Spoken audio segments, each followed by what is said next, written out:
الحمد لله وكفى والصلاة والسلام على عباده الذين اصطفى خصوصا على أفضلهم وخاتم النبيين محمد الأمين وعلى آله وصحبه أجمعين. أما بعد فأعوذ بالله من الشيطان الرجيم. بسم الله الرحمن الرحيم. رب اشرح لي صدري ويسر لي أمري واحلل عقدة من لساني يفقهوا قولي. اللهم ربنا آنس وحشتنا في قبورنا وارحمنا بالقرآن العظيم. اللهم اجعله لنا إماما ونورا وهدى ورحمة. اللهم ذكرنا منه ما نسينا وعلمنا منه ما جهلنا وارزقنا تلاوته آناء الليل وآناء النهار واجعله لنا حجة يا رب العالمين آمین. کل دو نشستوں میں تعارف قرآن کے ضمن میں جن عنوانات پر گفتگو ہو چکی ہے ان میں سے ایک تشنا رہا قرآن حکیم کی ترتیب اور تقسیم. اس کی تدوین کے بارے میں گفتگو ہماری مکمل ہو چکی تھی کہ قرآن حکیم کی تدوین 3 مراحل میں مکمل ہوئی. اولا خود حضور صلی اللہ علیہ وسلم نے اللہ تعالی ہی کے حکم سے قرآن مجید کو مرتب کر دیا اور اس مرتب شکل میں امت کو منتقل کیا. ترتیب معین ہو چکی تھی لیکن وہ کتابی شکل میں ما بین الدفتین جمع نہیں ہوا. اس کے بعد دوسرا مرحلہ آیا حضرت ابوبکر صدیق رضی اللہ تعالی عنہ کے عہد خلافت کے دوران، جب بہت سے حفاظ شہید ہو گئے جنگ یمامہ میں تو تشویش پیدا ہوئی کہ قرآن حکیم کو کتابی شکل کے اندر مرتب بھی کر لیا جائے، جمع کر لیا جائے. چنانچہ یہ کام حضرت ابوبکر صدیق کے عہد خلافت میں پورا ہو گیا اور اس کے لیے مصحف کا نام حضرت عبداللہ ابن مسعود کی تجویز پر حضرت ابوبکر صدیق رضی اللہ تعالی عنہ نے طے کیا. لیکن اس کے چونکہ ابھی پڑھنے کے انداز میں لوگوں کو کافی آزادی دی گئی تھی کہ اپنے اپنے لہجے کے مطابق لوگ پڑھ سکتے ہیں، تو اس سے محسوس ہوا کہ اب اس کے لکھنے کے انداز میں بھی فرق آ رہا ہے. تو اس لیے ضرورت محسوس ہوئی کہ اس کا ایک اسکرپٹ، ایک رسم الخط جو متفق علیہ ہو، اجماعی ہو، وہ طے کر دیا جائے. چنانچہ یہ تیسرا مرحلہ حضرت عثمان رضی اللہ تعالی عنہ کے عہد خلافت میں طے پایا. اسی لیے اس کو اب مصحف عثمانی کہتے ہیں، اس لیے کہ وہ رسم الخط اب ہمیشہ ہمیش کے لیے طے ہے. اس کے آفیشیل نسخے تیار کیے گئے اور بڑے بڑے شہروں میں جو بھی اس وقت اس مسلمان ممالک تھے ایک ایک نسخہ بھیج دیا گیا اور باقی نسخے جو ہیں وہ تلف کر دیے گئے. تو اس طریقے سے گویا کہ ربع صدی کے اندر یہ تینوں مرحلے جو ہیں مکمل ہو گئے ہیں. اور جیسا کہ میں نے عرض کیا، سب تسلیم کرتے ہیں کہ جو قرآن آج ہمارے پاس ہے وہ وہی ہے بعینہ ہی جو محمد الرسول اللہ نے اپنی امت کو دیا تھا. البتہ جہاں تک قرآن کی ترتیب اور تقسیم کا تعلق ہے، بعض باتیں تو میں بیان کر چکا ہوں، ان کا صرف اجمالی اعادہ کروں گا. نمبر 1 یہ کہ قرآن کی جو بیسک یونٹ ہے، بنیادی اکائی، وہ آیت ہے. آیت کو ہم جملہ نہیں کہہ سکتے، آیت کو ورس نہیں کہہ سکتے، مصرع نہیں کہہ سکتے، اس کی اسی اصطلاح کو ہمیں ریٹین کرنا ہوگا. آیتیں چھوٹی بھی ہیں، بڑی بھی ہیں. آیتیں صرف حروف مقطعات پر بھی مشتمل ہیں اور مرکبات ناقصہ پر بھی مشتمل ہے. پورے جملے کی ایک آیت بھی ہے اور کئی جملوں پر ایک آیت بھی مشتمل ہے. یہ تمام امور توقیفی ہیں، یعنی حضور صلی اللہ علیہ وسلم کے بتانے پر موقوف علیہ. ان میں کسی کے اجتہاد کو، کسی منطق، کسی گرامر، کسی نحو، کسی بیان کے کسی اصول کو کوئی دخل نہیں. جہاں تک آیتوں کی تعداد کا تعلق ہے وہ مختلف فی ہے، وہ اتفاقی نہیں ہے، اس لیے کہ 6,500 کے لگ بھگ آیات ہیں۔ فرق کیوں ہے؟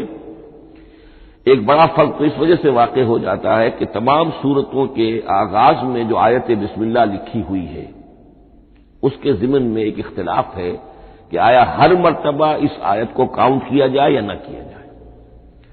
صرف ایک سورت ہے سورہ توبہ جس کے شروع میں آیت بسم اللہ نہیں ہے، باقی 113 سورتوں کے آغاز میں بسم اللہ لکھی ہوئی ہے۔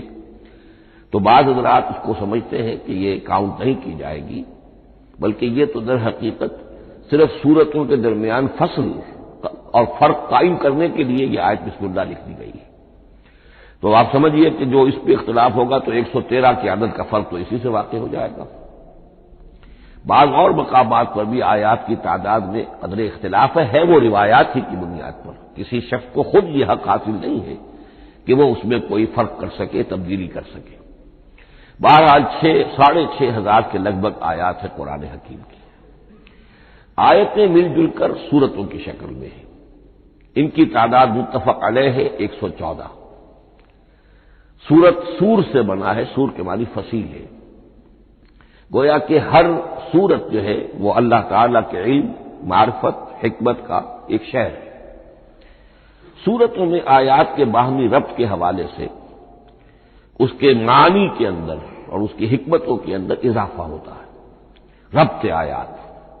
اور جس طریقے سے کہ مختلف موتیوں کو پرو دیا جائے ایک دھاگے میں، اس سے ہار وجود میں آئے، جو ترتیب ہوگی موتیوں کی اس سے ان موتیوں کا حسن دوبالا ہو جائے گا۔ ایسے ہی معاملہ آیات قرآنیہ کا ہے کہ جو ایک سورت کے اندر ہے اور ہر سورت کا ایک مرکزی مضمون یا عمود ہوتا ہے اور تمام آیتیں اس سے منطلق اور اس سے منسلک ہوتی ہیں۔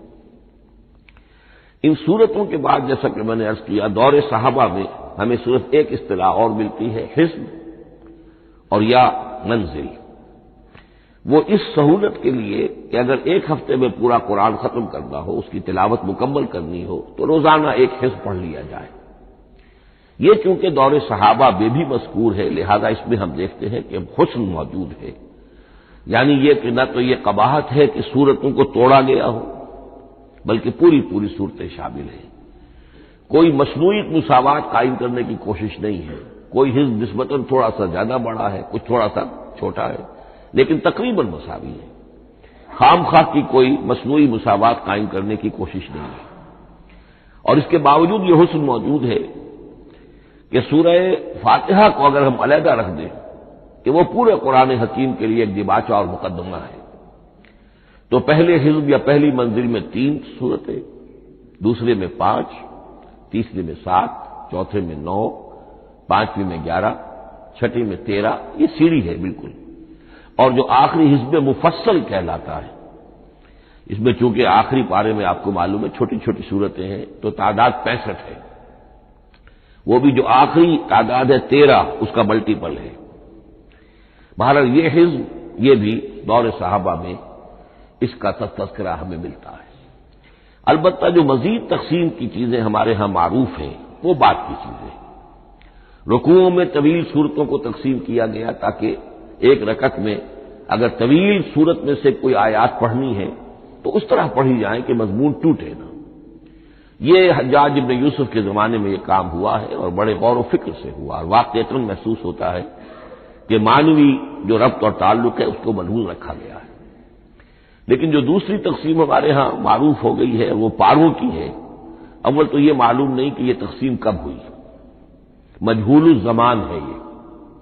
نمبر 2 یہ کہ اس میں یہ زیادتی بھی نظر آتی ہے کہ سورتوں کی فصیلیں توڑ دی گئی ہیں، گویا کہ ایک مصنوعی مساوات قائم کرنے کے لیے کہ 30 دن میں اگر قرآن مجید ختم کرنا ہو، ہر مہینے میں ایک ختم قرآن کوئی شخص کرنا چاہے تو روزانہ ایک پارہ پڑھ کر، لیکن یہ کہ اس میں وہ حسن موجود نہیں ہے بلکہ یہ قباحت موجود ہے کہ سورتوں کاٹ دی گئی۔ اس کے بعد اب جو بات مجھے عرض کرنی تھی وہ یہ ہے کہ زیادہ عرصہ نہیں گزرا کہ قرآن حکیم کی ترتیب اور تقسیم کے ضمن میں ایک اور حقیقت سامنے آئی ہے، اور یہ حقیقت یہ ہے کہ قرآن حکیم کی سورتوں کے گروپس ہیں۔ اب یہ چونکہ ایک بالکل ماضی قریب کا معاملہ ہے، اس سے پہلے یہ ذکر موجود نہیں تھا۔ اول تو یہ بات بھی مان لیجئے کہ قرآن مجید میں ترتیب اور نظم، اس کے بارے میں ہمارے اسلاف نے نہ کوئی زیادہ محنت کی اور نہ انہوں نے سمجھا کہ اس میں کوئی خاص ربط ہونا ضروری ہے۔ لیکن یہ کہ عہد حاضر میں مولانا حمید الدین فراہی رحمۃ اللہ علیہ ہندوستان میں ایک ایسے عالم پیدا ہوئے کہ جنہوں نے نظم قرآن کو اپنا خاص موضوع بنایا کہ یہ جو آیات باہم جوڑی گئی ہیں تو آخر کوئی حکمت ہے، سورتوں میں جو ربط قائم کیا گیا ہے یقیناً حکمت پر مبنی ہے، ورنہ سب سے سیدھی ترتیب تو جیسا کہ میں نے کل عرض کیا تھا یہ ہوتی ترتیب نزولی سے قرآن کو مرتب کر دیا جاتا۔ لیکن یہ کہ سورتیں آپ کو معلوم ہے طویل سورتوں میں ایسا بھی ہے کہ وہ ایک وقت میں نازل نہیں ہوئی بلکہ متعدد اوقات میں، اور سورہ بقرہ جو ہے وہ تقریباً 2 سال میں اس کی جو تنزیل ہے وہ مکمل ہوئی۔ تو پھر کچھ آیتوں کو جوڑنا، کس کو کہاں رکھنا ہے، کس کو کہاں رکھنا ہے، تو یہ حضور صلی اللہ علیہ وسلم نے خود کیا ہے، اللہ تعالیٰ کے حکم سے کیا ہے، تو یہ چیزیں حکمت سے خالی تو نہیں ہو سکتی۔ تو انہوں نے اس کو خاص اپنا موضوع بنایا اور ان کے سامنے بعض حقائق آئے ہیں، وہ حقائق ہیں جو اب میں آپ کے سامنے بیان کر رہا ہوں۔ اس میں ایک اشکال ہو سکتا ہے، اسے میں چاہتا ہوں کہ پہلے رفع کر دوں کہ یہ چیز اگر ہمارے اسلاف کے نظر میں نہیں آئی اور ان کی توجہ ادھر نہیں ہوئی تو یہ تو گویا کہ ایک بڑی مشکوک سی بات ہوگی۔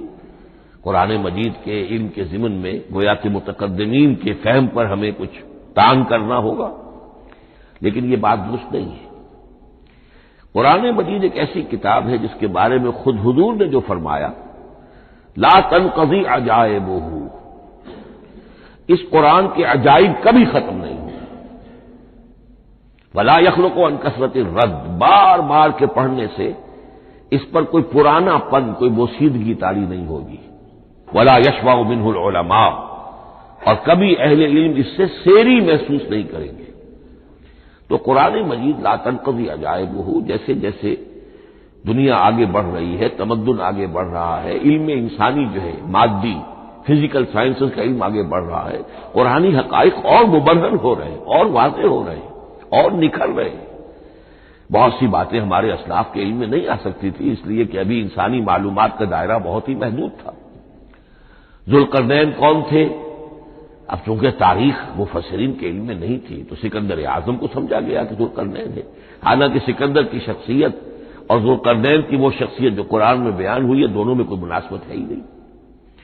اسی طریقے کا معاملہ یہ کہ نظم قرآن کا ایک پہلو کہ جو ابھی پوری طریقے سے آشکارا نہیں ہوا تھا، یہ دور وہ ہے کہ جس میں اللہ کی فضل و کرم سے وہ بات بھی اب کھل کر سامنے آئی ہے، اور اس سے در حقیقت توثیق ہو رہی ہے حضور کے اس فرمان کی کہ لا تنقضی عجائبہ، اس کے عجائب کبھی ختم نہیں ہوں گے۔ انسان محنت کرے گا، کوشش کرے گا، یہ ہیروں کی ایک ایسی کان ہے جس میں سے اور ہیرے نکلتے چلے جائیں گے۔ اس کے ضمن میں ایک بات تو میں نے آپ سے کل عرض کر دی تھی اور آج پھر بھی کہی ہے، سورتوں میں بھی ایک ربط ہے، آیات جو سورتوں کے اندر جوڑی گئی ہیں، پھر سورتیں اکثر و بیشتر جوڑوں کی شکل میں ہے۔ اس کے کچھ مثالیں بھی کل میں نے آپ کو دی تھی۔ قرآن مجید کی ایک آیت مبارکہ ہے وَمِن كُلِّ شَيْءٍ خَلَقْنَا زَوْجَيْنِ لَعَلَّكُمْ تَعْقِلُونَ یا لَعَلَّكُمْ تَذَكَّرُونَ، مجھے پوری طرح یاد نہیں ہے۔ ہم نے ہر شے کو جوڑوں کی شکل میں پیدا کیا، اگرچہ اس کو چونکہ قرآن مخلوق نہیں ہے ہم اس پر اس کا اطلاق نہیں کریں گے، لیکن من كُلِّ شَيْءٍ خَلَقْنَا زَوْجَيْنِ اس میں اس قدر کیٹیگوریکل سٹیٹمنٹ ہے کہ معلوم ہوتا ہے کہ یہ اصول اتنا اللہ تعالیٰ کے ہاں اتنا پسندیدہ ہے کہ قرآن مجید کی صورتوں میں بھی یہ صورتوں کے بھی جوڑوں کی شکل میں ہونا یہ بہت ہی اظہر من الشمس ہے۔ بعض جگہوں پر تو اظہر من الشمس ہے، بعض جگہوں پر ذرا تدبر کر کے بات معلوم ہوتی ہے۔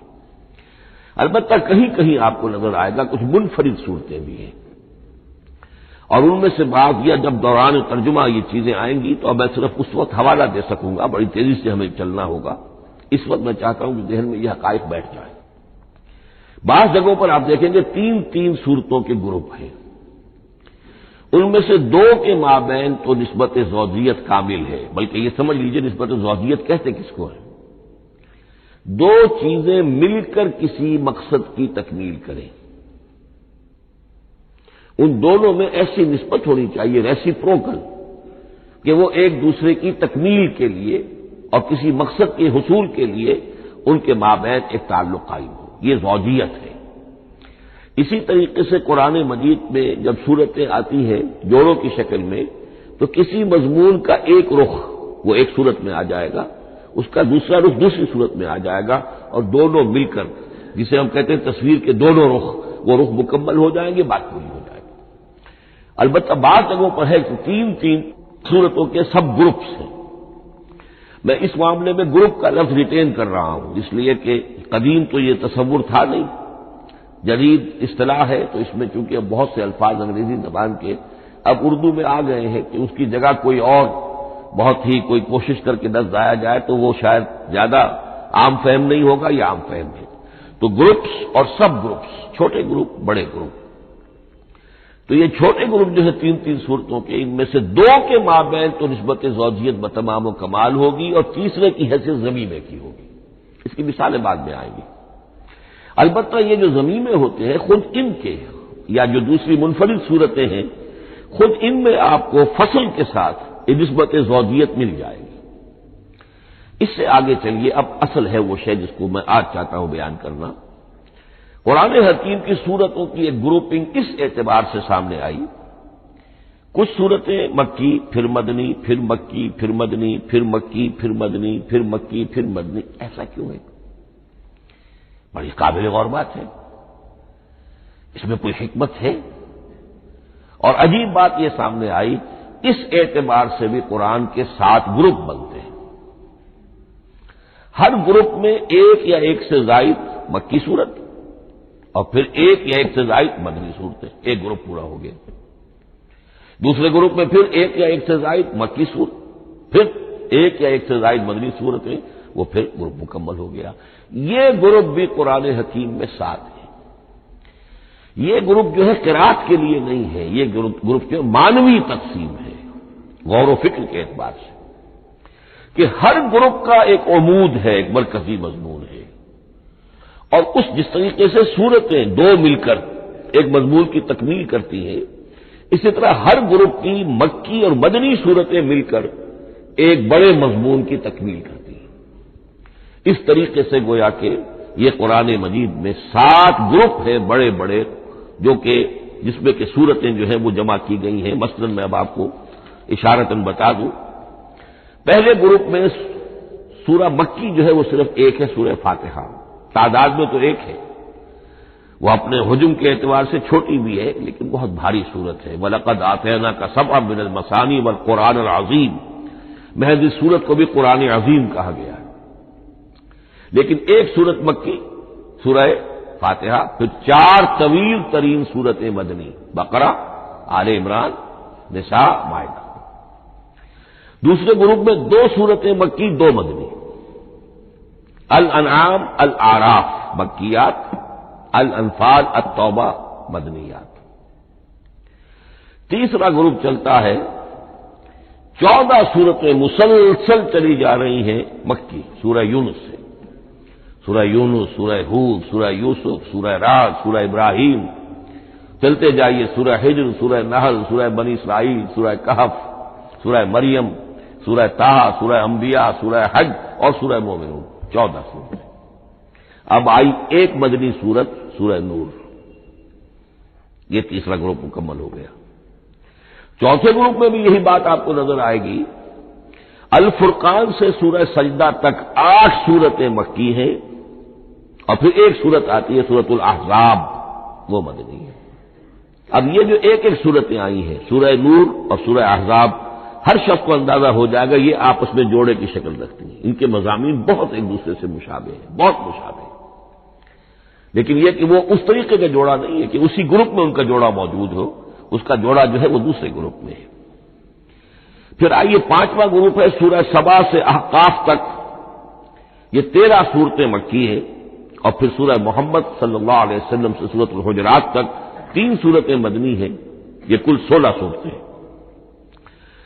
چھٹے گروپ میں سورہ قاف سے سورہ واقعہ تک 7 صورتیں، یہ مکی ہے، اور سورہ حدید سے سورہ طلاق تک 10 صورتیں مدنی ہیں، یہ 17 صورتیں ہیں۔ آخری جو ہے وہ سورۃ الملک سے سورۃ الاخلاص تک 46 صورتیں اور سورہ معوذتین جو ہے یہ 2 ہے کہ جو مدنی ہے. بعض کا اس میں اختلاف ہے وہ میں بعد میں عرض کروں گا، لیکن جو میری رائے ہے وہ میں آپ کے سامنے رکھ رہا ہوں. اس طریقے سے یہ 7 گروپ جو ہے قرآن مجید میں سورتوں کے وجود میں آئے. ہر گروپ کا ایک مرکزی مضمون ہے. مثلا پہلے گروپ کا مرکزی مضمون شریعت ہے. سورہ فاتحہ میں اہدنا الصراط المستقیم، اے اللہ ہمیں سیدھا راہ دکھا، سیدھے راستے کی ہدایت بخش. اب وہ سیدھا راستہ کیا ہے؟ شریعت خداوندی، شریعت الہی. اور شریعت مکمل ہو جاتی ہے ان 4 صورتوں میں. شریعت محمدی کا جو بلو پرنٹ ہے، ابتدائی خاکہ جو ہے وہ آپ کو سورہ بقرہ میں ملے گا، اور اس کی جو تکمیلی صورتیں ہیں، تکمیلی احکام ہیں، وہ سورہ مائدہ. اس کے علاوہ اس گروپ میں جو زیادہ زور ہے وہ سابقہ امت مسلمہ سے گفت و شنید. سابقہ امت مسلمہ میں یہودی اور نصارہ دونوں شامل ہیں. اب ان پر جرح بھی ہے، ان پر تنقید بھی ہے، ان کو ملامت بھی ہے، ان کو ان کی قرارداد جرم ان کے خلاف جو ہے وہ بھی دی گئی ہے. اور پھر یہ کہ ان کو معزول کر کے اور نئی امت کو اس مقام پر نصب کرنے کا اعلان ہے، اور ان کو بڑی زوردار دعوت ہے کہ اب محمد پر ایمان لاؤ اور قرآن پر ایمان لاؤ صلی اللہ علیہ وسلم. یہ پہلا گروپ ہے. اسی طریقے سے ہر گروپ کا اب یہ ساتھ ساتھ جب ہم چلیں گے تو میں تفصیل کے ساتھ بیان کرتا جاؤں گا کہ اس گروپ کا یہ مرکزی مضمون ہے، اور اس طور سے یہ صورتیں آپس میں ایک دوسرے کے ساتھ مربوط ہیں. ان گروپوں میں آپ نے دیکھا ہوگا کہ پہلے اور آخری گروپ ان کی ایک ریسیپروکل سی صورت ہے کہ پہلے گروپ میں مکی صورت صرف ایک چھوٹی سی اور مدنی صورتیں 4-6 پارے سے زائد پر پھیلی، جبکہ آخری گروپ میں سارے دونوں پارے جو ہے سورہ ملک سے شروع ہو کر مکی صورتوں پر مشتمل ہے. آخر میں آ کر چھوٹی چھوٹی صورتیں وہ مدنیات ہیں. یہ ایک دوسرے کے بالکل ریسیپروکل ہیں، کانورٹس. لیکن دوسرا گروپ ادھر سے اور دوسرا ادھر سے، یعنی چھٹا، یہ بڑے متوازن ہیں. 2 صورتیں مکی، 2 مدنی، اور ادھر 7 صورتیں مکی اور 10 مدنی. لیکن 7 صورتیں جو ہیں وہ 3-3 رکوعوں کی ہیں، ان میں سے ایک 4 رکوع کی بھی ہے، اور اکثر و بیشتر وہ جو دوسری ہے وہ 2-2 رکوعوں کی ہے، تقریباً متبادل بنتی ہے. تو درمیان میں جو ہے ان میں جو مدنی صورتوں کا حصہ بہت کم ہے، اکثر و بیشتر جو ہے وہ مکی صورتیں ہیں. ان مکی صورتوں کے اندر بھی جو 6 گروپ تقریباً بنتے ہیں، اس لیے کہ پہلی گروپ کے اندر تو مکی صورت صرف سورہ فاتحہ ہے. تو ان میں سے پہلے 2 گروپوں میں رسالت کا مضمون مرکزی مضمون ہے. درمیانی 2 گروپوں میں توحید کا مضمون مرکزی مضمون ہے. آخری 2 گروپوں میں انذار آخرت کا مضمون مرکزی مضمون ہے. آخری صورتیں آپ کو معلوم ہے سورہ قاف سے شروع ہو کر، تو پھر یہ انذار آخرت جو ہے ان سب کا مرکزی مضمون ہے. مدنی قرآن جو ہے یہ بھی آپ نوٹ کر لیجئے کہ کل قرآن کا 1/3 ہے تقریباً، اور اس 1/3 کا 2/3 پورا کا پورا پہلے گروپ میں آ گیا ہے. سورہ بقرہ، سورہ آل عمران، سورہ نساء، سورہ مائدہ. باقی تو پھر جا کے سورہ احزاب، سورہ نساء، پھر 3 چھوٹی صورتیں، پھر آخر میں 2 بہت چھوٹی چھوٹی صورتیں، سورہ انفال اور سورہ توبہ. لیکن یہ کہ یہ 2/3 جو ہے مدنی قرآن کا حجم بالکل پہلے ہی اس گروپ کے اندر آ گیا ہے. اس کی بھی حکمت ہے کیوں مدنی صورتوں کو پہلے رکھا گیا. میرے علم میں نہیں ہے کہ اس موضوع پر کسی شخص نے گفتگو کی ہو سوائے محمد مارمڈیوک پکتھال کے. میرے علم کی حد تک ہو سکتا ہے کہ کسی اور مفسر نے، کسی محقق نے کوئی بات کہی ہو اس سے بھی زیادہ وزنی کہی ہو، لیکن میرے علم کی حد تک مارمڈیوک پکتھال نے جو ترجمہ کیا ہے انگریزی میں، اس کے دیباچے میں اس موضوع پر گفتگو کی ہے، بہت ہی عمدہ بات کہی ہے. انہوں نے کہا کہ جب یہ قرآن نازل ہو رہا تھا تو اصل اہمیت ایمان کی تھی. پہلے لوگ ایمان لائیں اور پھر جو ایمان لائے ان کو پھر احکام دیے گئے کہ یہ کرو اور یہ نہ کرو، یہ حلال ہے، یہ حرام ہے، یہ فرض ہے، وغیرہ وغیرہ. لیکن جب ایک امت وجود میں آ گئی، امت کے وجود میں آنے کے بعد اب نسلاً مسلمان پیدا ہو رہے ہیں. ان کے ہاں اب ضرورت پہلے اسلام کی ہے، چاہے بچہ چھوٹا ہی ہے، پہلے اسے احکام سکھائے جائیں گے. بچہ چھوٹا ہی ہے، نماز پڑھنی سکھائی جائے گی. بچہ چھوٹا ہی ہے، روزہ رکھنا سکھایا جائے گا. تو امت کے اس طرح تشکیل پا جانے کے بعد اب اصل اہمیت جو ہے وہ احکام کی ہو گئی ہے. احکام اب مقدم ہے اور ایمان کا معاملہ جو ہے وہ اس کے بعد مؤخر ہے. کوئی شخص بالغ ہوگا، ذہین ہوگا، فطین ہوگا، غور و فکر کی صلاحیت سے اگر اللہ تعالیٰ نے اسے بہرور کیا ہوگا پھر وہ حقیقت ایمان تک رسائی حاصل کرے گا. ورنہ یہ ہے کہ عام ایک مسلمان جو ہے اسے جہاں تک احکام کا تعلق ہے ان پر تو عمل کرنا ہی ہے. تو یہ بڑی میں سمجھتا ہوں کہ ذہانت پر مبنی بات ہے کہ جو محمد مارملیو پنتھال نے کہی ہے اور مجھے اس سے اتفاق ہے. اب آئیے اگلا معاملہ، اگلی بحث، اگلا موضوع. قرآن کا موضوع کیا ہے؟ کیا قرآن فلسفے کی کتاب ہے، سائنس کی کتاب ہے؟ کیا یہ جیولوجی کی کتاب ہے، فزکس کی کتاب ہے، کس چیز کی کتاب ہے؟ تو پہلی بات یہ سمجھیے، قرآن کا موضوع ہے انسان، لیکن انسان کی اناٹمی نہیں، انسان کی فزیولوجی نہیں، انسان کی اینتھروپولوجی نہیں، کچھ نہیں، انسان کی ہدایت. یہ ہدایت کا لفظ بنیادی ہے قرآن مجید کے لیے. چنانچہ دیکھیے ذرا نوٹ کر دیجیے، سورہ بقرہ کے شروع ہی میں ہدی للمتقین، پھر اس کے وسط میں ہدی للناس. سورہ یونس میں فرمایا ہدی ورحمۃ للمؤمنین. سورہ لقمان میں فرمایا ہدی ورحمۃ للمحسنین. سورۃ البقرہ اور نمل میں فرمایا ہدی وبشریٰ للمؤمنین. آل عمران میں وموعظۃ للمتقین، ہدی وموعظۃ للمتقین. پھر 3 مرتبہ الہدی هو الذی ارسل رسولہ بالہدی ودین الحق لیظہرہ علی الدین کلہ. الہدی، ہدن نکرہ ہے، الہدی معرفہ ہو گیا، یعنی ہدایت کاملہ، ہدایت تامہ، ہدایت ابدی. اسی طرح سورۃ النجم میں فرمایا وَلَقَدْ جَاءَهُم مِّن رَّبِّهِمُ الْهُدَىٰ. سورۃ الجن میں وَإِنَّا لَمَّا سَمِعْنَا الْهُدَىٰ آمَنَّا بِهِ. سورہ بنی اسرائیل میں وَمَا مَنَعَ النَّاسَ أَن يُؤْمِنُوا إِذْ جَاءَهُمُ الْهُدَىٰ. سورہ بنی اسرائیل میں بھی یہ الفاظ آئے، سورہ کہف میں بھی آئے. تو قرآن کا موضوع ہے ہدایت، اور اس کو اب ذہن میں رکھیے کہ انسان کے علم کے 2 گوشے ہیں. علم انسانی 2 حصوں میں منقسم ہے. ایک حصہ ہے فزیکل ورلڈ کا علم، جو حواس کے ذریعے سے حاصل ہوتا ہے، مادی حقائق ان کا علم. حواس 5 ہمارا دیکھنا، سننا، سونگنا، چکھنا، چھونا، یہ تمام صلاحیتیں ہیں، ان سے کچھ معلومات حاصل ہوتی ہیں، اور عقل کا یہ کمپیوٹر ان کو پروسیس کرتا ہے، اس سے نتائج نکالتا ہے، نتائج نکال کے سٹور کر لیتا ہے. پھر مزید کوئی معلومات حواس کے ذریعے سے حاصل ہوتی ہیں، اب ان کو وہ پھر پروسیس کر کے جو سابق میموری سٹورڈ ہے اس کے ساتھ ریکنسائل کر کے کوئی اور نتیجہ اخذ کرتا ہے. اس طرح رفتہ رفتہ رفتہ رفتہ انسان کا یہ علم بڑھتا چلا جا رہا، اور ہم نہیں کہہ سکتے کہ ابھی اور کہاں تک جائے گا. آج سے چند 100 سال پہلے بھی انسان تصور نہیں کر سکتا تھا کہ انسانی علم وہاں پہنچ جائے گا جہاں آج پہنچ چکا ہے. اس علم کا وحی سے کوئی تعلق نہیں، اس علم کا تعلق ہے ان علم اسماء سے جو حضرت آدم میں ودیعت کر دیے گئے تھے بالکل شروع میں. سورہ بقرہ کا 4واں رکوع جو ہے اس کے شروع میں ذکر ہے وَعَلَّمَ آدَمَ الْأَسْمَاءَ كُلَّهَا. اللہ نے آدم کو تمام نام سکھا دیے.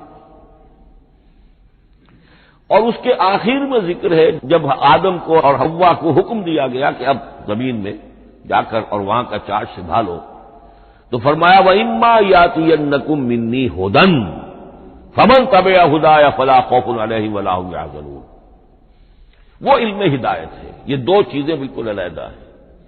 علم اسماء در حقیقت یوں سمجھیے کہ جیسے آم کی گٹھلی میں پورا آم کا درخت ہوتا ہے، وہی تو گٹھلی ہے جو آپ زمین میں دباتے ہیں، پھر اگر پانی وہاں پڑتا ہے، زمین میں روئیدگی بھی ہے، وہ گٹھلی پھٹے گی، وہ جو اس میں سے دو پتے نکلیں گے، وہ پتے اوپر بڑھیں گے، درخت بنے گا۔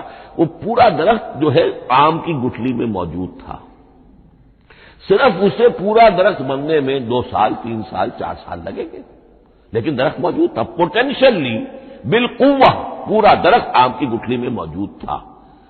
ایکچولی بالفعل وہ آم کا درخت جو ہے کئی سال کے اندر وجود میں آیا۔ بعین ہی یہ معاملہ ہے، کل مادی حقائق کا کل علم حضرت آدم علیہ السلام کے وجود میں ودیعت کر دیا گیا پوٹینشلی۔ اب اس کی ایکسفولیشن ہو رہی ہے، وہ بڑھتا جا رہا ہے، برگ و بار لا رہا ہے۔ اور یہ علم جو ہے اس کا تعلق، جیسا کہ میں نے عرض کیا، آسمانی ہدایت سے نہیں ہے۔ اب یہ خود رو پودا ہے، بڑھتا چلا جا رہا ہے، اور کہاں تک پہنچے گا؟ علامہ اقبال نے صحیح تعبیر کی ہے، عروج آدم خاکی سے انجم سہمے جاتے ہیں کہ یہ ٹوٹا ہوا تارا مہ کامل نہ بن جائے۔ علامہ کی زندگی میں تو انسان نے چاند پر قدم نہیں رکھا تھا، لیکن یہ کہ اب تو چاند پر قدم رکھ کر انسان آ چکا۔ تو عروج آدم خاکی سے انجم سہمے جاتے ہیں کہ یہ ٹوٹا ہوا تارا مہ کامل نہ بن جائے۔ یہ ہے انسانی علم۔ اس انسانی علم کے ساتھ اگر وہ علم وہی علم ہدایت نہ ہو تو یہ علم جو ہے بجائے خیر کے شر بن جاتا ہے۔ آج وہ شیطانی قوت بن چکا ہے، وہ علم ہلاکت کا سامان بن چکا ہے، تباہی کا ذریعہ بن چکا ہے۔ لیکن اس کے ساتھ دوسری بات ضروری تھی جو کہ وحی کے ذریعے سے آنے والا علم تھا، فَإِمَّا يَأْتِيَنَّكُم مِّنِّي هُدًى فَمَن تَبِعَ هُدَايَ فَلَا خَوْفٌ عَلَيْهِمْ وَلَا هُمْ يَحْزَنُونَ۔ یہ علم الہدایت جو ہے یہ در حقیقت قرآن حکیم میں آ کر مکمل ہو گیا ہے۔ اس کے لیے بھی میں چاہتا ہوں کہ بات آپ سمجھ لیں، اس میں جو ارتقاء ہوا ہے، پہلی کتابیں نازل ہوئی ان میں بھی ہدن تو تھی۔ کل بھی میں نے آپ کو آیت سنائی تھی سورہ مائدہ کی، انا انزلنا التوراۃ فیہا ھدی و نور، ہم نے تورات نازل کی تھی، اس میں ہدایت بھی تھی، نور بھی تھا۔ اسی رکوع میں 7واں رکوع ہے وہ سورہ مائدہ کا، انجیل کے بارے میں، فیہ ھدی و نور، اس میں بھی ہدن بھی تھی، ہدایت بھی تھی، نور بھی تھا۔ لیکن یہ ہدایت اور یہ نور درجہ بدرجہ ترقی کر رہا ہے، یہاں تک کہ کامل ہوا ہے، قرآن میں آ کر الہدا بن گیا ہے۔ اب یہ ہدن نہیں، الہدا، کامل ہدایت نامہ۔ اس کی وجہ کیا ہے؟ دیکھیے، ایک بچے کو اگر آپ تعلیم دینا چاہتے ہیں تو اس کی ذہنی سطح کو محفوظ رکھے بغیر تو نہیں دے سکتے۔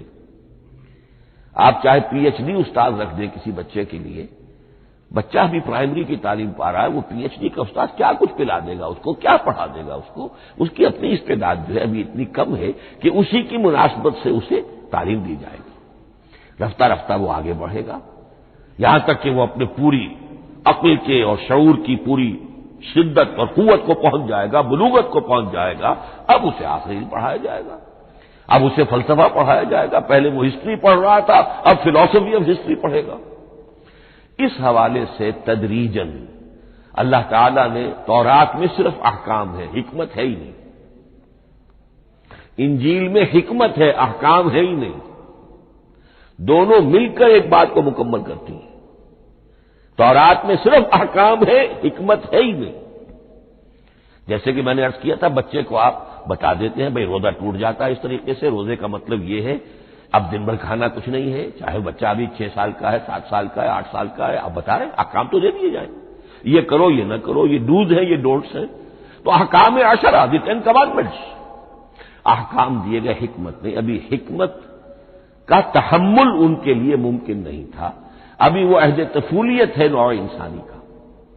یوں سمجھیے کہ آج سے 3500 سال قبل کا انسان، 1400 قبل مسیح میں تورات دی گئی ہے حضرت موسیٰ علیہ السلام کو۔ اب یہ 2000 مسیح آنے والا ہے تو 3400 سال پہلے کی بات ہے، تو انسانی ذہن ابھی جس سطح پر تھا، یہاں تک کہ 2000 سال پہلے حضرت مسیح علیہ السلام کے بھی الفاظ انجیل میں موجود ہیں، اب بھی موجود ہیں۔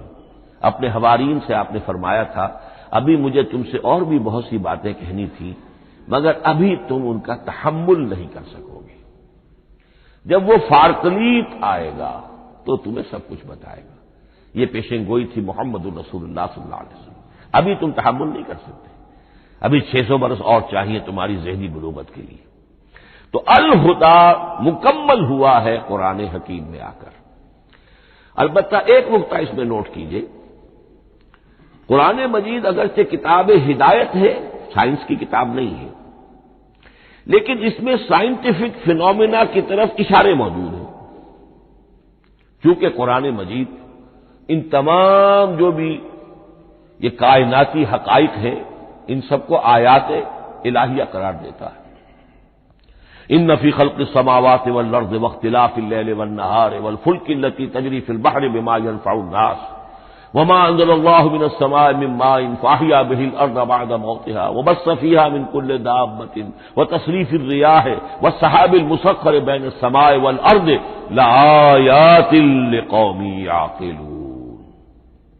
یہ سب نشانیاں ہیں اللہ کی، اللہ کی قدرت، اللہ کی عظمت، اللہ کے علم کامل، اللہ کی حکمت بالغہ، سب نشانیاں. تو یہ جو فزیکل فینومینا ہے ان کی طرف قرآن ریفر کرتا ہے. بعض حقائق وہ ہے کہ جن کا تعلق اسٹرانومی سے ہے.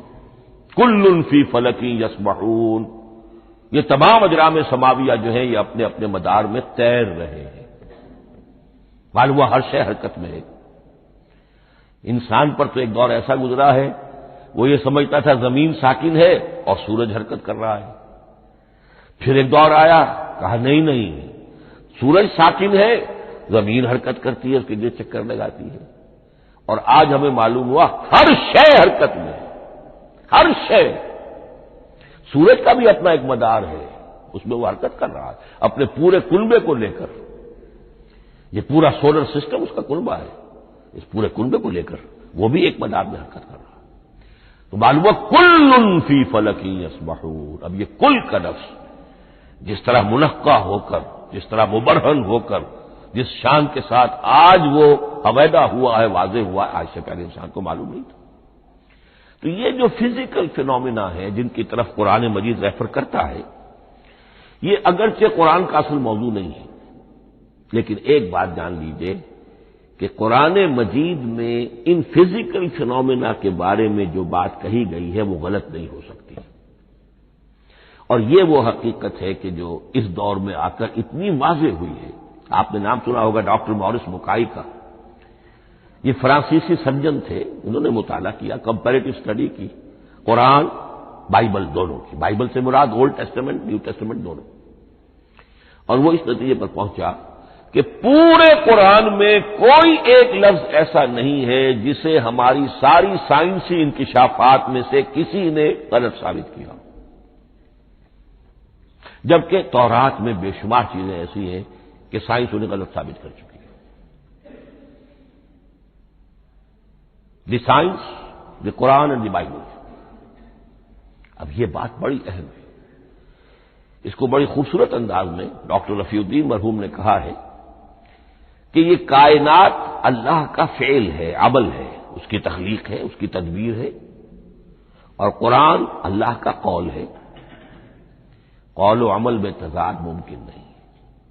عام انسان کے قول و عمل میں تضاد ممکن نہیں، اللہ کے قول و فعل میں اور قول و عمل میں تضاد ہو سکتا ہے. ہاں یہ ہو سکتا ہے کہ ایک دور میں انسانوں نے بات سمجھی نہ ہو، ان کا ذہن وہاں تک پہنچا نہ ہو، ان کی معلومات کا دائرہ ابھی اس حد تک ہو کہ ان حقائق تک نہ پہنچا ہو. لیکن جیسے جیسے وقت آئے گا مزید حقائق منکشف ہوں گے اور یہ بات اور زیادہ سے زیادہ واضح سے واضح تر ہوتی چلی جائے گی کہ جو کچھ قرآن میں لکھا ہے وہی برحق ہے. ہاں آج سے پہلے انسانی ذہن اس حد تک رسائی حاصل کرنے کا اہل نہیں تھا. اور یہ ہے در حقیقت آیت قرآن حکیم کی. یہ سورہ حامیم السجدہ کی لاسٹ بٹ 1 آیت ہے. سنریہم آیاتنا فی الآفاق وفی انفسہم حتی یتبین لہم انہ الحق. ہم انہیں دکھاتے چلے جائیں گے اپنی نشانیاں، آفاق میں بھی انفس میں بھی. سنریہم آیاتنا فی الآفاق وفی انفسہم حتی یتبین لہم، یہاں تک کہ یہ بات پوری طرح نکھر کر مبرہن ہو کر ان کے سامنے واضح ہو جائے گی انہ الحق، کہ قرآن حق ہے۔ اور اسی کی حقیقت جو ہے، جیسا کہ میں نے عرض کیا، ایک تو مورس بکائی کو ذہن میں رکھیے، اور ایک اور شخص کینیڈا میں ایک بہت بڑا ڈاکٹر ہے کہ جو ایمبریولوجسٹ ہے، اور اس کی جو ٹیکسٹ بکس ہے جو ایمبریولوجی پر، علم جنین، یعنی رحم مادر میں جو بچے کی پرورش ہوتی ہے، کیسی ہوتی ہے، کن کن سٹیجز سے گزر کر ہوتی ہے، یہ علم جنین یا ایمبریولوجی، تو سٹینڈرڈ ٹیکسٹ بک ہے دنیا میں اس کی، ڈاکٹر کیتھل مور کی۔ اور وہ حیران رہ گیا کہ میں نے جب قرآن کا مطالعہ کیا کہ آج سے 1400 برس قبل، جبکہ نہ مائکروسکوپ تھی، نہ ڈسیکشن ہوتا تھا ابھی ہیومن باڈی کا، یہ حقائق جو قرآن بیان کر رہا ہے، وَلَقَدْ خَلَقْنَا الْإِنسَانَ مِنْ صُلَالَةٍ مِّن مَّاءٍ مَّهِينٍ ثُمَّ جَعَلْنَاهُ نُطْفَةً فِي قَرَارٍ مَّكِينٍ ثُمَّ خَلَقْنَا النُّطْفَةَ عَلَقَةً فَخَلَقْنَا الْعَلَقَةَ مُضْغَةً فَخَلَقْنَا الْمُضْغَةَ عِظَامًا فَكَسَوْنَا الْعِظَامَ لَحْمًا، یہ کہاں سے معلوم ہوئی؟ اور واقعہ یہ ہے کہ اس سے زیادہ صحیح تعبیر ممکن نہیں۔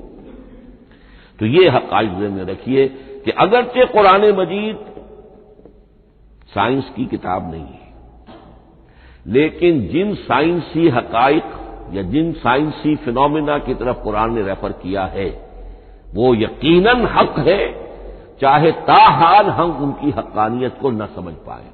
مثلا آج بھی مجھے نہیں معلوم کہ قرآن جو 7 آسمان کہتا ہے تو 7 آسمان سے کیا مراد، مجھے نہیں معلوم، لیکن مجھے یقین ہے کہ ایک وقت آئے گا کہ انسان سمجھے گا کہ ٹھیک ٹھیک یہ الفاظ جو ہیں 7 آسمان، یہ منطبق ہوتے ہیں اس حقیقت پر جو آج ہمارے علم میں آئی ہے، پہلے نہیں آئی تھی۔ البتہ ایک اور نقطہ جو بہت اہم ہے عملی اعتبار سے، میں نے اسی لیے یہ ساری تمہید کی ہے کہ قرآن سائنس کی کتاب نہیں ہے، نہ سائنس کی ہے نہ ٹیکنالوجی کی ہے۔ اس حوالے سے ایک بڑا منطقی نتیجہ نکلتا ہے، اور وہ یہ ہے کہ اگر ہمارے اسلاف نے قرآن کی ان آیات کا کوئی خاص مفہوم معین کیا اپنے دور کی معلومات کی سطح پر، ہمارے لیے لازم نہیں ہے کہ ہم اس کی پیروی کریں۔ سائنسی فینومینا کو جو سائنسی ترقی ہو رہی ہے اس کے حوالے سے سمجھیں گے۔ یہاں تک کہ اب آخری بات عرض کر رہا ہوں، خود حضور کا فرمان بھی اس میں قطعی نہیں ہوگا۔ یہ بات بہت ثقیل اور گراں گزرے گی بہت سے لوگوں پر۔ سائنس اور ٹیکنالوجی میں اگر حضور کی کوئی حدیث بھی سامنے آ جائے تو اس کو بھی ہم کوئی دلیل قطعی نہیں سمجھیں گے۔ اس کی وجہ کیا ہے؟ ایک واقعہ بہت اہم ہوا حضور کی زندگی میں۔ حضور جب ہجرت فرما کر تشریف لائے مدینہ منورہ، تو آپ کو معلوم ہے کہ حضور کی پیدائش مکے کی، ساری زندگی آپ نے وہاں گزاری۔ وہ وادی غیر ذی زرع ہے، وہاں کوئی پیداوار، کوئی زراعت، کوئی کاشت ہوتی ہی نہیں تھی، آپ کو کوئی تجربہ سرے سے نہیں تھا۔ ہاں تجارت کا تجربہ تھا، بھرپور تجارت کی تھی۔ یہاں آئے تو آپ نے دیکھا کھجوروں کے سلسلے میں انصار مدینہ تعبیر نخل، وہ اس کا ایک اصطلاح ہے۔ کھجور ایک ایسا پودا ہے جس کا ایک فیمیل فلاور ہوتا ہے اور ایک میل علیحدہ۔ اب میل فلاور اور فیمیل فلاور ان دونوں کو قریب لے آئے تو اس سے اس بات کا زیادہ امکان ہو جاتا ہے فرٹیلائزیشن ہو اور پھل بنے اور زیادہ آپ کو پھل حاصل ہو، فصل زیادہ ہو۔ اگر وہ فاصلے پر رہیں گے تو ہو سکتا ہے کہ اس کا امکان کم ہو، تو وہ ان کو قریب جوڑ دیتے تھے۔ حضور نے دیکھا تو آپ نے فرمایا کہ آپ لوگ ایسا نہ کریں تو کیا ہے، یعنی نیچر جو ہے، nature can take care of it self, آخر فطرت ہے، فطرت نے یہ ساری چیزیں بنائی ہے، آپ ایسا نہ کریں تو کیا ہے۔ صرف یہ کہا آپ نے روکا نہیں، لیکن ظاہر بات ہے صحابہ کرام کے لیے رضوان اللہ تعالی علیہ مجمعین حضور کا اتنا کہنا بھی گویا کہ حکم کے درجے میں تھا۔ انہوں نے اس سال وہ کام نہیں کیا، فصل کم ہو گئی۔ اب وہ ڈرتے ڈرتے جھجکتے جھجکتے حضور کی خدمت میں آئے۔ حضور آپ نے فرمایا تھا ہم نے وہ نہیں کیا، تعبیر نخل اس سال نہیں کی ہم نے، فصل کم ہوئی ہے۔ آپ نے فرمایا انتم عالم بامور دنیاکم، اس کا ایک ایک لفظ یاد کر لیجیے، انتم عالم بامور دنیاکم، اپنے یہ دنیاوی اور مادی معاملات میں تم زیادہ تجربے کار ہو، تم زیادہ حقائق سے واقف ہو۔ میں عالموں کا لفظی ترجمہ یہاں کرنا جو ہے اس کی جرت مجھے نہیں ہو رہی، تم زیادہ واقف ہو ان چیزوں سے، میں یہ چیزیں سکھانے نہیں آیا۔ آپ ٹیکنالوجی پڑھانے نہیں آئے تھے، آپ طب سکھانے نہیں آئے تھے، آپ کوئی اور سائنس پڑھانے نہیں آئے تھے، ورنہ تو ہم شکوہ کرتے کہ آپ نے ہمیں ایٹم بم بنانا کیوں نہیں سکھا دیا پہلے ہی۔ نہیں، یہ موضوع ہی نہیں ہے۔ قرآن کا موضوع معین ہونا چاہیے۔ قرآن کا موضوع انسان کی ہدایت، اس ہدایت کے لیے جس قدر اس کو ضرورت ہے علم کی کہ وہ جو یہ فزیکل فینومینا ہیں ان کے حوالے سے بھی ہدایت حاصل کرے، اس حد تک ان کا تذکرہ ہے۔ لیکن یہ یقین اور ایمان ہونا چاہیے کہ قرآن مجید کے الفاظ میں جو شے مضمر ہے وہ کبھی غلط ثابت نہیں ہوگی۔ یہ ہو سکتا ہے کہ قرآن کی کسی آیت کا کوئی مفہوم ہمارے اسلاف نے 1000 برس پہلے یا 600 برس پہلے سمجھا ہو اور وہ مفہوم غلط ثابت ہو جائے، وہ ایک علیحدہ بات ہوگی، لیکن قرآن مجید کا ٹیکسٹ جو ہے اس کے اندر کہیں ایسی بات نہیں آ سکتی۔ اب آئیے فہم قرآن کے اصول۔ ظاہر بات ہے کہ اس موضوع پر اصول تفسیر پر کوئی مجھے تفصیلی اس وقت گفتگو کرنے کا موقع تو نہیں ہے، البتہ یہ کہ 7 گنتی کر کے چیزیں نوٹ کر لیجئے کہ جس سے قرآن مجید کے فہم میں سہولت حاصل ہوگی۔ پہلی بات وہ جو کسی درجے میں پہلے بھی سامنے آ چکی ہے، قرآن کا اسلوب استدلال منطقی نہیں ہے، فطری ہے۔ ایک ہوتا ہے منطق کی گتھیوں سے اور منطق کے اصولوں سے اور منطق کی دلیلوں سے بات ثابت کی نہیں۔ قرآن فطرت انسانی کے مطابق بات کرتا ہے۔ ایک ان پڑھ شخص بھی قرآن کو اپنے سے دور یا اپنے آپ کو قرآن سے دور نہیں سمجھے گا اگر ذرا سا وہ قرآن کو سمجھ سکتا بس۔ لیکن یہ ہے کہ قرآن مجید کا جو اسلوب ہے وہ ایک تو یہ کہ منطقی نہیں ہے، فطری ہے، یا اس میں اگر ایک لفظ کا اضافہ کیا جائے خطابی ہے۔ خطابی کیا ہوتا ہے؟ جو میں کل عرض کر چکا ہوں، خطبے کی ایک شان ہوتی ہے، وہ دلیل کے ساتھ ساتھ جذبات سے بھی اپیل کرتا ہے، اور اس میں آپ کو ایک اپنے باطن میں جھانکنے کی دعوت دی جاتی ہے۔ تم ذرا اپنے باطن میں جھانک کر دیکھو۔ بعض آیات ایسی ہیں، بڑی پیاری آیات ہیں، افی اللہ شک فاطر السماوات والارض، بس کیا اللہ کی ہستی میں بھی کوئی شک ہو سکتا ہے جو آسمان اور زمین کا پیدا کرنے والا ہے؟ غور کرو، سوچو۔ یہ صرف آپ کے دروں بینی، آپ کو اپنے اندر جھانکنے کی دعوت ہے۔ اسی طرح اَإِنَّكُمْ لَتَشْهَدُونَ أَنَّ مَعَ اللَّهِ آلِهَةً أُخْرَىٰ، کیا واقعتاً تم اس کی گواہی دیتے ہو کہ اللہ کے ساتھ کوئی اور بھی الہ ہے؟ یہ گویا کہ کسی کے آنکھوں میں آنکھیں ڈال کر پیئرسنگ آئیز کے ساتھ کسی سے سوال کرنا، کیا واقعی؟ اور اس میں در حقیقت کون سی ہے پس منظر میں؟ یہ بنائے ہوئے ڈھکوسلے ہیں، ان پر خود تمہارا دل مطمئن نہیں ہے۔ تم کہتے تو ہو یہ ہمارا عقیدہ ہے اور یہ ہماری بات ہے اور یہ ہمارا موروثی عقیدہ ہے، ھذا ما وجدنا علیہ آباءنا، ہم نے آباء، لیکن واقعتاً غور تو کرو، کیا واقعی تم گواہی دیتے ہو کہ اللہ کے سوا کوئی اور الہ بھی موجود ہے؟ اس کو آپ کہیں گے خطابی انداز۔ نمبر 2، قرآن حکیم میں 2 طرح کی آیات ہیں، محکمات اور متشابہات۔ یہ سورہ آل عمران کے شروع میں یہ بہت اہم مضمون جو ہے وہ آ گیا ہے۔ هو الذی انزل علیک الکتاب منہ آیات محکمات ہن ام الکتاب واخر متشابہات، آل عمران آیت نمبر 7۔ اب یہ جو متشابہات ہیں یہ کون سی ہے اور محکمات ہیں وہ کون سی ہے، اس کو ذہن میں رکھیے۔ نمبر 1، محکم قطعی، تمام جتنی بھی آیات احکام ہیں وہ محکم، یہ کرو یہ نہ کرو، یہ جائز یہ حرام، آیات احکام محکم، اسی ایک مادے سے لفظ بنا ہے، یہ محکم بھی اور احکام حکم۔ البتہ عالم غیب کی ساری خبریں متشابہات میں سے، عالم غیب ہو، عالم ارواح ہو، عالم برزخ ہو، عالم آخرت ہو، ان کے تمام حقائق یہ متشابہات میں سے، ان کو ہم حقیقتاً سمجھ نہیں سکتے، ہمارا تجربہ ہی نہیں، ہمارا وہ مشاہدہ ہی نہیں۔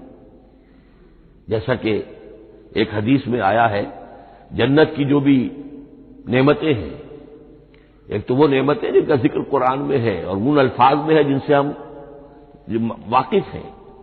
اب ان میں تو یہ ہے کہ حور و قصور اور پھل اور یہ اور دودھ اور شہد اور وغیرہ وغیرہ وغیرہ وہ چیزیں ہم جانتے ہیں. تو وہ بھی حق ہے، ایسے ہی ہوں گی اتوب ہی متشابہہ، لیکن یہ صرف نزل ہے، یہ تو ابتدائی مہمان نوازی ہے. نزل من غفور رحیم. جو اصل ضیافت ہونی ہے اہل جنت کی، اس کے بارے میں فرمایا وہ نعمتیں دینے ملیں گی ما لا عین رات ولا اذن سمعت وما خطر علی قلب بشر. نہ کسی آنکھ نے کبھی دیکھی، نہ کسی کان نے کبھی سنی، نہ کسی انسان کے دل پر ان کا خیال تک وارد ہو. انہیں ہم کیا سمجھیں؟ تو عالم برزخ، عالم آخرہ، عالم غیب، عالم ارواح، ان کی تمام چیزوں کو ہم آیات متشابہات میں سمجھیں گے. البتہ یہ جو سائنٹیفک فینومینا والی باتیں ہیں مادی علوم کی، ان میں یہ ہے کہ متشابہ اور محکم ہونے کا معاملہ بدلتا چلا جا رہا ہے. جب تک وہ ہمارا سائنسی علم وہاں تک نہیں پہنچا تھا وہ آیت ابھی متشابہ تھی، سمجھ میں نہیں آ رہی تھی. لیکن اب جب کہ وہ بات وہاں پہنچ گئی اور کھل گئی بات، اب معلوم ہوا کل فی فلک یسبحون. اب یہ آیت محکمات میں آ گئی. اب یہ وہ بات نہیں رہی کہ جس کا صحیح مفہوم سمجھنا ہمارے لیے مشکل ہو. تیسری بات، تفسیر اور تعویل میں کیا فرق ہے؟ تفسیر کا عام طور پر لفظ استعمال ہوتا ہے لفظی طور پر، الفاظ کی بحث، نحوی بحث، قواعد گرامر جو ہے ان کے حوالے سے جو بحث کی جائے گی وہ تفسیر ہے. اور اس کی اصل حقیقت اور مدلول کو سمجھنے کی جو کوشش کی جائے گی وہ تعویل ہے. تو یہ دو الفاظ جو ہے یہ مختلف ہوں گے، تفسیر اور تعویل. نمبر 4، تعویل عام اور تعویل خاص. یہ بہت اہم موضوع ہے. دیکھیے قرآن مجید نازل ہوا ایک خاص ٹائم اینڈ سپیس پس منظر میں. آج سے 1400 برس قبل 610 عیسوی سے لے کر 632 عیسوی تک نازل ہوا. حجاز میں نازل ہوا. اس کی ایک اولین مخاطب قوم تھی، وہ ان پڑھ قوم تھی، امی قوم تھی. پڑھے لکھے شاذ الشاذ المعدوم کے درجے میں تھے. وہاں فلسفے کا سوال نہیں، کوئی منطق کی بات نہیں، کچھ بھی نہیں. اور اولین مخاطب وہی ہیں. اور جو بھی حالات ہیں اس وقت کے ان کے حوالے سے بات کی جا رہی ہے. اب قرآن مجید کی ہر آیت پر اولاً غور ہوگا اس اعتبار سے جب یہ نازل ہوئی ہے تو اس کا اس وقت کیا مفہوم سمجھا گیا، اس خاص کانٹیکسٹ میں، ٹائم اینڈ اسپیس کانٹیکسٹ میں کیا مفہوم سمجھا گیا. یہ ہے تعویل خاص. لیکن اب دوسری طرف دیکھیے یہی کتاب ہدایت ہے ابد الآباد تک کے لیے. اسی کتاب کو 20ویں صدی عیسوی کے انسان کے لیے بھی ہدایت نامہ بننا ہے. اگر دنیا طویل ہے اور 500 برس تک ہے تو 25ویں صدی عیسوی کے انسان کے لیے بھی ہدایت نامہ یہ کتاب بننی ہے. یہ عرب کے امیین کے لیے ہدایت نامہ تھی تو ایران کے فلسفیوں کے لیے بھی تو ہدایت نامہ تھی. لہذا ان الفاظ کے اندر یہ قرآن کے اعجاز کا وہ پہلو ہے جو بہت نمایاں ہے کہ ان الفاظ کے اندر کہ جو ایک خاص کانٹیکسٹ میں نازل ہوئے اور اس وقت ان کا ایک معین مفہوم سمجھا گیا، انہی میں وہ عموم بھی موجود ہے کہ اسی سے ہمیشہ کے لیے ہدایت اخذ کی جا سکتی ہے. اس کو ہم کہیں گے تعویل عام. اس کانٹیکسٹ سے ذرا نکال کر اب اس آیت کے الفاظ، اس کا در و بست، اس کا ما سبق، اس کے بعد ما بعد، سیاق و سباق، اس کے حوالے سے بیٹھ کر بات کی جائے. تعویل خاص میں شان نزول پیش نظر رہے گا. تعویل عام میں اس آیت کے الفاظ، ان کا در و بست اور آیت کا سیاق و سباق یہ زیادہ زیر بحث رہے گا. تو معلوم ہوا کہ یہ دونوں چیزیں اپنی اپنی جگہ اہم ہیں. نہ تو انسان صرف تعویل خاص تک اپنے آپ کو محدود کر لے. اگر وہ کرے گا تو گویا کہ وہ صرف اس دور کا قرآن پڑھ رہا ہے، آج کا قرآن وہ نہیں پڑھ رہا۔ قرآن کے اندر تو واقعتاً یہ شان ہے کہ میں جس کے لیے الفاظ یہ استعمال کیا کرتا ہوں کہ ہر دور کے افق پر ایک خورشید تازہ کے مانند طلوع ہوگی یہ کتاب۔ معلوم ہوگا آج کا قرآن ہے، یہ ہمیں آج ملا ہے قرآن، اور گویا کہ آج جو ہمیں مسائل درپیش ہے ان کا حل ہے جو یہ قرآن پیش کر رہا ہے۔ یہ اس کا اعجاز ہے، یہ اس کا کمال ہے۔ اس اعتبار سے نوٹ کیجئے تعویل خاص اور تعویل عام، یہ الفاظ کیونکہ بار بار دورہ ترجمہ آئیں گے تو اس لیے میں نے ان اصطلاحات سے چاہا کہ آپ واقف ہو جائیں۔ ایک اور اس میں بات سمجھنے کی ہے تذکر اور تدبر۔ قرآن سے بنیادی ہدایت حاصل کر لینا، اس کے لیے قرآن انتہائی آسان ہے۔ وَلَقَدْ يَسَّرْنَا الْقُرْآنَ لِلذِّكْرِ فَهَلْ مِن مُدَّكِرٍ۔ ذرا سی انسان کو عربی آتی ہو کہ براہ راست قرآن کا مفہوم آپ کے ذہن اور قلب پر نازل ہوتا چلا جائے، بس قرآن کا اصل جو پیغام ہے، جو اس کی اصل ہدایت ہے، اس کی تمثیل یوں سمجھیے کہ سمندر میں اگر کوئی آئل ٹینکر جو ہے ٹوٹ جائے تو میلوں جو آئل ہوتا ہے وہ سطح سمندر کے اوپر پھیل جاتا ہے، سطح پر رہے گا، نیچے تو جائے گا نہیں۔ تو یوں سمجھیے کہ قرآن مجید کا جو لب لباب وہ اس کی سطح پر موجود ہے، لیکن اس کے یہ مطلب نہیں ہے کہ صرف سطح ہی سطح ہے، اس کی گہرائی فیتم لس، اس کی گہرائی وہ ہے کہ جس کی کوئی حد نہیں۔ اب اس کے لیے تعمق، گہرائی میں غوطہ نہیں کرنا، قرآن میں ہو غوطہ زن اے مرد مسلمان، اس کے اعتبار سے یہ دنیا کی مشکل ترین کتاب، اچھی طرح سمجھ لیجیے، اس کی تہ تک پہنچنا ممکن ہی نہیں۔ غلطی سے ہم کبھی کبھی کسی شخص کی مدح کرتے ہوئے کہہ دیتے ہیں فلاں شخص کو قرآن پر بڑا عبور حاصل ہے۔ ایک عالم دین نے یہ الفاظ میرے بارے میں کہہ دیے تھے، میں نے فوراً ٹوک دیا، میں نے کہا اچھا یہ قرآن کی آپ نے گویا کہ قرآن مجید کی شان میں گستاخی کی ہے، قرآن کی توہین کی ہے۔ عبور کہتے ہیں ایک کنارے سے دوسرے کنارے کو چلے جانا، دریا عبور کر دیا، قرآن کے کنارے ہے ہی نہیں، یہ ناپیدا کنار سمندر ہے، اس سمندر کا کوئی کنارہ نہیں، نہ اس کی گہرائی اور نہ اس کے کنارے۔ لہذا پوری زندگی کوئی امام راضی ہو، کوئی زمخشری ہو، کوئی ہو، پوری زندگی کھپا کر بھی وہ یہ نہیں کہہ سکے گا کہ میں نے قرآن مجید کو بتمام و کمال سمجھ لیا ہے۔ معاذ اللہ معاذ اللہ معاذ اللہ، ناممکن۔ وراء الورا ثم وراء الورا، یہ ہے تذکر اور تدبر۔ اس کے لیے تو پوری زندگی انسان کھپائے، پورا وقت اس کے لیے لگائے، پوری صلاحیت کھپا دے، تب بھی وہ بہت سی جگہوں پر پھر بھی کہے گا واللہ عالم۔ امام راضی کو بھی نہ معلوم کتنے مقامات پر جا کر یہ کہنا پڑا ہے کہ اللہ بہتر جانتا ہے۔